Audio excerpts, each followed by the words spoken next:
राधे राधे। श्री हरिदास। तो आज यहाँ पे हम एक सीरीज़ को कंटिन्यू करने के लिए जा रहे हैं, ब्रज के रसिक संत। तो मेरी एक हरिदासी गुरु बहन और उन्होंने मुझे ख़ास रिक्वेस्ट किया कि आप ब्रज के संतों को लीजिए। तो यहाँ पे मैं जो हूँ, हम मेरी जो पुरानी एक सीरीज़ है जिसको मैंने किसी विंटर में ही शुरू किया था, तो उसको हम फिर से कंटिन्यू कर लेते हैं। तो वहाँ पे बहुत सारे मैंने देख लिया, आज लगभग 27 रसिक संतों की जीवनी मैंने उसमें डाल रखी हैं और इसमें काफ़ी मेहनत लग जाती है, क्योंकि यहाँ पे कोई एक हमको जैसे नेट पे या कहीं पे भी सर्च करने जाने पे एक जगह पे वो सारी चीज़ें हमको नहीं मिल जाती हैं। और ऐसी कोई बुक भी नहीं है कि जिसमें एक ही साथ सारे के सारे रसिक महापुरुषों का जो है वो हमको मिल जाए। ब्रज के रसिक नहीं, पर ब्रज के भक्त करके एक PDF है मेरे पास, लेकिन उसमें सारे के सारे गौड़ीय संप्रदाय के महात्माओं का ही चरित्र लिखा हुआ है। तो अपने को तो सारे ही रसिक संतों को लेना है, और ख़ास कर हम जिस संप्रदाय से जुड़े हुए हैं तो उस संप्रदाय के सारे रसिक संत हम लें, ऐसा मेरा टारगेट है। तो यहाँ पे हमने जो है स्वामी श्री हरिदास जी महाराज जी का जीवन परिचय उसमें ले लिया है, और उनके ही जैसे उनके बाद जो भी सीट पे, जैसे आचार्य की सीट पे विराजमान हुए, जिनको अष्टाचार्य बोलते हैं, तो उन सब की जीवनी जो है हम इसमें लेने का प्रयास करते हैं। क्या कितना अवेलेबल है उसके ऊपर डिपेंड करता है। तो श्री विट्ठल विपुल देव जी, श्री बिहारिणी दास देव जी, श्री नेह नागरीदास जी, श्री भगवत रसिक जी, श्री ललित मोहिनी देव जी, तो इन सब की जीवनी जो है वो हम ले चुके हैं। तो यहाँ पे आज हम जो है एक और अष्टाचार्य की जीवनी को हम लेते हैं, और वो हैं श्री स्वामी सरसदेव जी महाराज। तो यहाँ पे सर्च करने पे मुझे इनका कोई ऐसा ख़ास कोई PDF नहीं मिला, और ना तो मुझे इनके जो है वो जीवनी में कुछ और डिटेल भी जानकारी मिली हैं। लेकिन मुझे जो है श्री प्रेमानंद जी महाराज जी के परिकर के द्वारा उनका चरित्र जो है वो थोड़ा सा सुनने को मिला, तो उसी के आधार पे जो है मैं भी इसमें जो है वो चरित्र ले लेती हूँ। तो यहाँ पे पहले सखी संप्रदाय के लिए मैंने जब विकिपीडिया में देखा तो ये बहुत ही बढ़िया डेटा दिया हुआ था, तो उसको हम जान ले एक बार, ये बहुत ही विशेष हैं। सखी संप्रदाय निम्बार्क मत की एक शाखा है जिसकी स्थापना स्वामी श्री हरिदास जी, जिनका जन्म संवत 1441 विक्रम ने की थी। इसे हरिदासी संप्रदाय भी कहते हैं। इस संप्रदाय में भगवान श्री कृष्ण को कुंज बिहारी के रूप में तथा श्री राधा रानी को कुंज बिहारिणी के रूप में पूजा जाता है। ये नंद के लाल और वृषभानु गोप की पुत्री ब्रज के राधा कृष्ण नहीं है, अपितु निकुंज के बिहारी बिहारिणी जू हैं, जो धराधाम पर राधा कृष्ण के रूप में भक्तों को सुख पहुँचाने के लिए प्रकट होते हैं।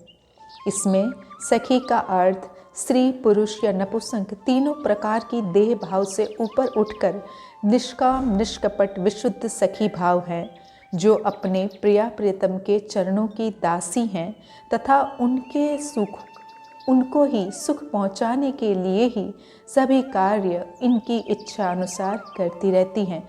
तो बहुत ही अद्भुत ये सखी सहचरी भाव की व्याख्या कर दी इन लोगों ने। सखी भाव गोपी भाव से भिन्न है, किंतु इन भाव का यह आशय कदापि नहीं है कि कोई पुरुष शरीर में होकर स्त्री भेष या श्रृंगार धारण करके स्वांग रचे। ये तो आंतरिक मनोभाव है, जिसकी मूल आचार्य श्री राधा रानी की परम सखी ललिता जी महारानी है। जय हो।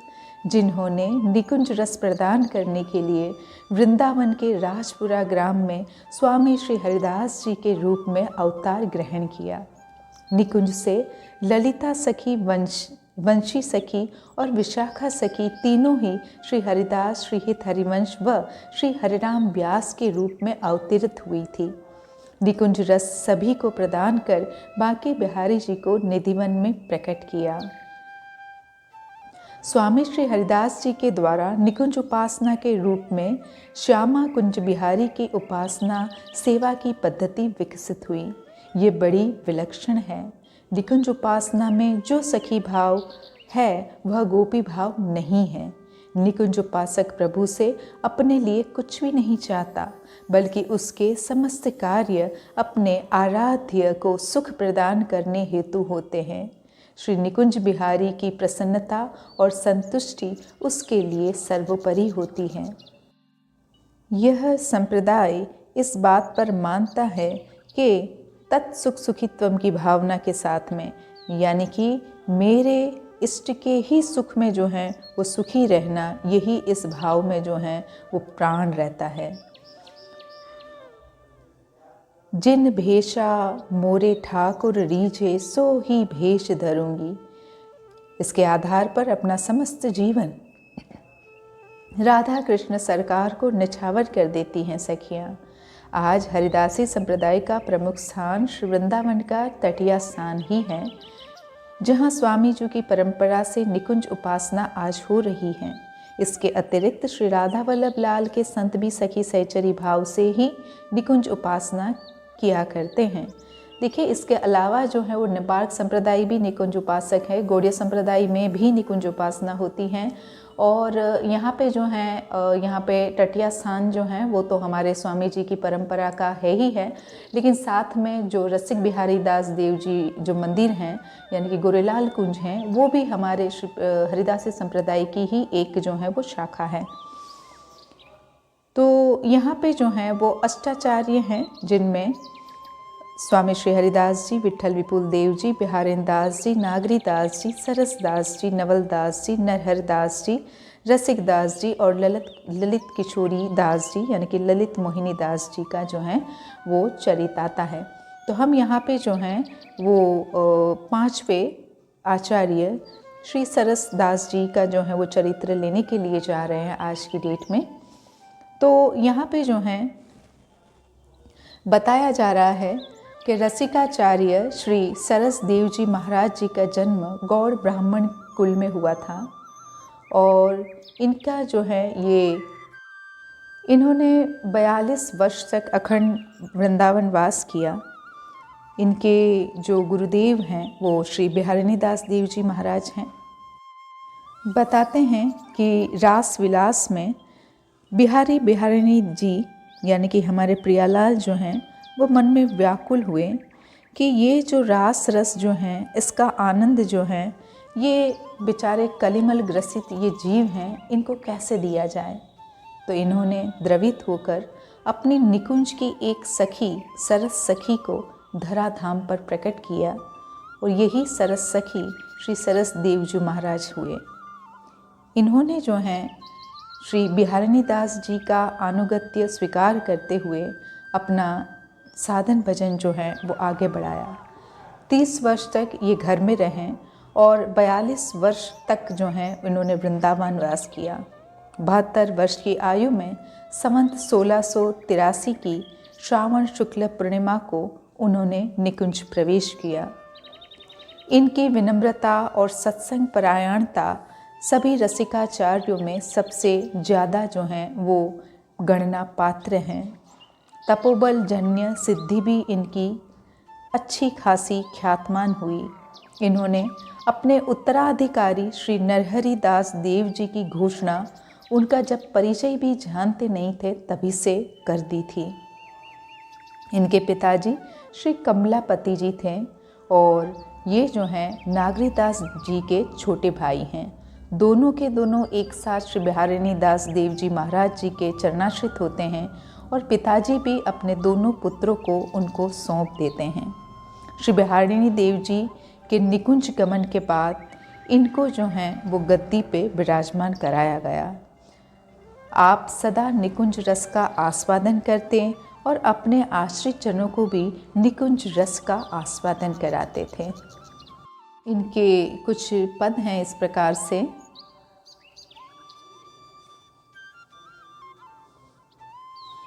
कर्म धर्म और ज्ञान विज्ञान भक्ति न आन हृदय में आनो। वेद रमापति राम ही आदि दय श्री व्रजराज ही को जो बखानो। अति दुर्लभ नित्य विहार हमारी जू श्री हरिदास प्रकट प्रवानो। सरस सुसार विचारी बिहारी निदासी, बिना हो विहार न जानो। श्री सरसदेव जी की वाणी सिद्धांत के पद हैं ये, चौथा नंबर। अर्थ है कि एक नित्य विहार का अनन्य उपासक कहता है कि कर्म, धर्म, ज्ञान, विज्ञान एवं नाना प्रकार की भक्ति को हम अपने हृदय में आने नहीं देते। और तो और वेद प्रतिपादित तत्व साक्षात श्री वैकुंठनाथ भगवान श्री राम एवं श्री व्रजेंद्र नंदन श्री कृष्ण आदि भगवत स्वरूप का भी हम बखान नहीं करते। हमारे यहाँ तो श्री युगल कुंज बिहारी एवं कुंज बिहारिणी के अति दुर्लभ नित्य विहार रस की अखंड एवं अनन्य उपासना है, जिसको साक्षात श्री स्वामी हरिदास जी ने ही जगत में प्रकट किया है। श्री सरसदेव जी कहते हैं कि यह तो गुरुदेव श्री बिहारिणी देव जी की कृपा का ही परिणाम है कि उन्होंने हमें समस्त सारों के भी सार तत्व इस विहार रस को भली भांति परिचित करवाया। श्री बिहारी प्यारी को खिलौना, नाना रूप रंग अंग अंग प्रति अति रस रसिक सलोना। अति आसक्त रहत जो छबीली, छेल छबीले सो तन मन रोना। सरस लाडली लाल ख्याल को, काहू परति पगोना। श्री सरसदेव जी की वाणी सरस विहार रस के पद 10। श्री बांके बिहारी जी महाराज नित्य विहारिणी श्री प्यारी जू श्री राधा के खिलौने के समान हैं, जिनके अंगों से विविध प्रकार के रति रंग रस उत्पन्न होते हैं, जो मन को अति मोहने वाले एवं लावण्य युक्त होते हैं। तभी तो हमारी श्री प्यारी जू इन पर सदा आसक्त रहती हैं एवं इनकी छबीली छवि से तन और मन मिलाकर शोभायमान होती हैं। श्री सरसदेव जी कहते हैं कि ऐसी कृपा बनी रहे कि ऐसी दिव्य जोड़ी लाडली लाल की सरस छवि का चिंतन सदा बना रहे। अब ही बनी है बात अवसर समझी घात, तौ न खिसात बार शोक समझायो है। आजू काल ही जई है मरी, काल व्याल हूँ ते डरी। भौंडे भजन ही करी, कैसो संग पायो है। चितवित इत देहु, सुख ही समझी लेहूँ। सरस गुरुनी ग्रंथ पंथ यों बतायो है। चरण सरन भय हरन करन सुख, तरन संसार को तू मानस बनायो है। श्री सरसदेव जी की वाणी सिद्धांत के पद 20। श्री सरसदेव जी अपने निज आश्रित साधक जन अथवा अपने ही मन से कहते हैं, तेरी बिगड़ी बात बन सकती है। तुझे यह बड़ा सुंदर अवसर मिला है मानव देह के रूप में, जिससे तू भगवान का भजन कर अपनी बिगड़ी बना सकता है। अब क्यों खिसिया रहा है? अनेक बार समझने के पश्चात भी तेरे को लज्जा नहीं आती? तू थोड़े ही दिन में मर जाएगा। काल रूपी महान सर्प तेरे माथे पर छाया है, उससे तू डर और अति सावधानी पूर्वक भजन का शीघ्र ही प्रण कर ले। विचार कर कि कैसा सुंदर समागम संग तुझे प्राप्त हो चुका है। इस अति अद्भुत रस के बारे में विचार कर अपना चित्त को इस ओर लगा दे। हमारे श्री गुरुजनों ने अपनी सरसवाणी ग्रंथों में संसार से तरने का यही एकमात्र उपाय बताया है।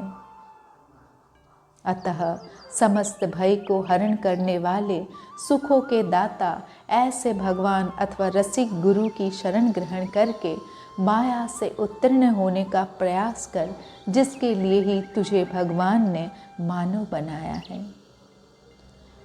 जुगमुख छवि बरनीन परेरी, उपजत मैन परस्पर बैन निनैननी में मुस्कात हरेरी।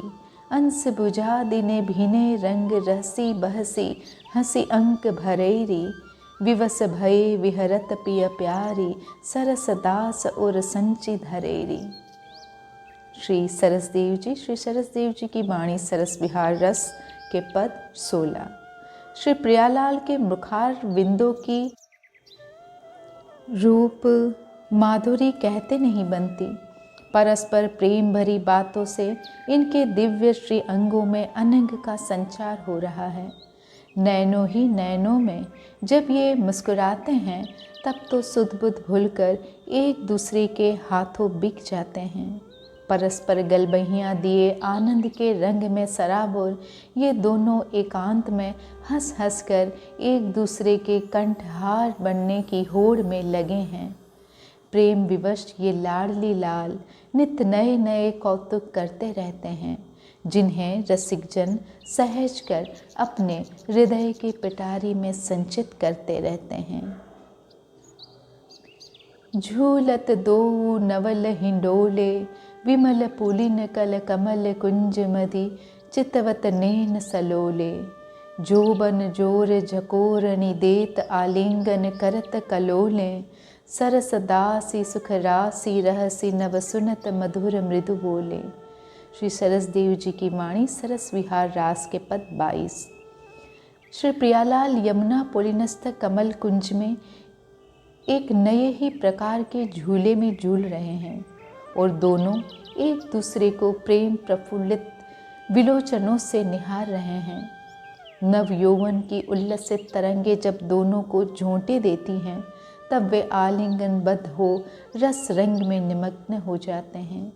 नित्य बिहारी श्यामा श्याम की इस परम गोपनीय रसमयी एकांतिक विलास लीला के समय अभिव्यक्त होने वाली सरस वचनावली को सुन सुनकर स्वामी श्री सरसदास जी अलौकिक सुख राशि में निमग्न हो रहे हैं।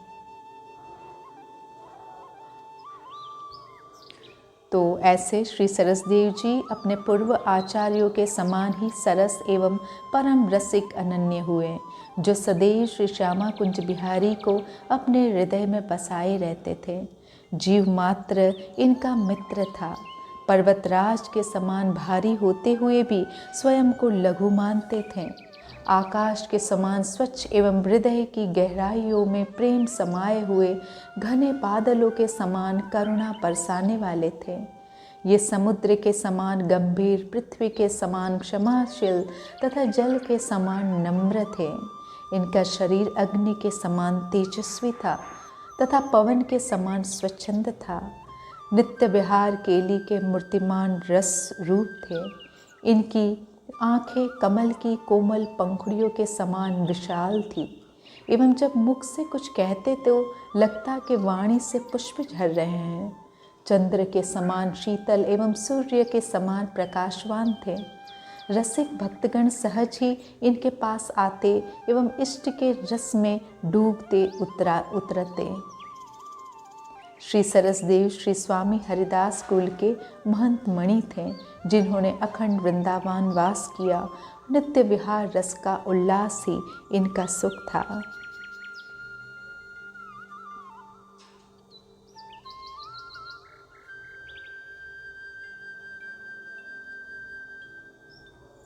श्री सरसदेव जी सिद्ध कोटि के महात्मा थे। उनके विषय में कहा जाता है कि उन्होंने अपने उत्तराधिकारी नरहरिदास जी का नाम बिना परिचय के ही घोषित कर दिया था। उनकी भविष्यवाणी अंत में अक्षरशः सत्य हुई थी। कथा इस प्रकार है। एक समय की बात है, निधिवन में स्वामी हरिदास कुल के चतुर्थ आचार्य श्री सरसदेव जी महाराज विराजमान थे एवं समस्त शिष्य एवं भक्तगण भी चरणों में बैठे थे। श्री सरसदेव जी वृद्ध हो गए थे, लेकिन एक भी शिष्य नहीं किया। अब प्रश्न यह था कि गद्दी पर आगे कौन विराजमान होगा। सब शिष्यों ने प्रीतिपूर्वक आचार्य के चरणों में एक प्रश्न निवेदन किया, हे प्रभु, अब आप एक ऐसा शिष्य कीजिए जो आप पर अपना तन मन प्राण न्यौछावर कर दें और जो आगे स्वामी श्री हरिदास जी की प्रशंसित गद्दी पर विराजमान हो सबका कल्याण करें। स्वामी श्री सरसदेव जी ने संतों की मृदु वाणी को सुनकर कहा कि हे संत एवं भक्तगण, मेरी बात को ध्यान पूर्वक सुनो। बुंदेलखंड नामक देश में दसान नदी के किनारे एक गांव है जिसका नाम गुड़ा है। इसी स्थान पर विश्वामित्र जी ने तप किया था एवं श्री हरि ने इन्हें वहां आकर दर्शन दिए थे। उस गांव में विप्रवर श्री विष्णुदास जी रहते हैं, जिनके यहाँ एक पुत्र का प्राकट्य हुआ है जिसका नाम नरहरि देव है। यही बालक मेरी आज्ञा से श्री कुंज बिहारी बिहारिणी जू का भजन करते हुए इस गद्दी पर आरूढ़ होगा। इस वचन को सुनकर समस्त संत एवं भक्तगण बहुत प्रसन्न हुए। श्री सरसदेव जी की वाणी में कव्वित, सवैया और पद मिलते हैं जो परिणाम में नागरीदास जी से भी कम है। उनकी भाषा में ब्रज के साथ ही साथ अन्य क्षेत्रीय बोलियों तथा फारसी के भी कुछ शब्द हैं। इनसे उनकी बहुज्ञता तथा विद्वत्ता का परिचय मिलता है। श्री सरसदेव जी 72 वर्ष की आयु में संवत 1683 के श्रावण पूर्णिमा को उनका शरीर जो है वो पार्थिव शरीर को त्याग कर वो निकुंज महल में प्रवेश किए। श्री बिहारिणी दास जी के जाने के पश्चात वो 24 वर्ष तक जीवित रहे। तो ऐसे थे हमारे चतुर्थ आचार्य श्री सरसदेव जी महाराज। और आज के लिए इतना ही। कल मिलते हैं फिर एक संत के चरित्र के साथ, एक रसिक संत के चरित्र के साथ। तब तक के लिए श्री हरिदास। जय श्री राधे।